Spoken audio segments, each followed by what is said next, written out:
Without giving too much away, I'd like to talk about some of the character backgrounds from my book, because I find I had a really good time creating the backstories of these people, even though the final version you don't see or hear about all of their histories. One of my favourite characters is actually an ex-Japanese CEO from one of the mega corporations who has escaped eventually to New York and has created his own life outside of the corporation. He was kind of ousted from his position with an assassination attempt, barely managing to escape with the aid of actually one of his security personnel is from New York, and that's where he carves out his new life, eventually trying to fight back at the corporations that almost killed him. He struggles morally. He wasn't always the best person.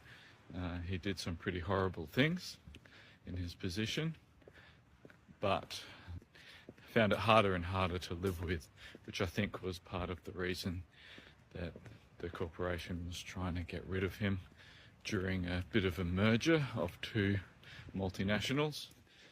He's pretty injured in the assassination attempt, so when we meet him in Reflective Existence, he's got some augmentations, his eyes in particular, some minor other things, but really he is mostly human.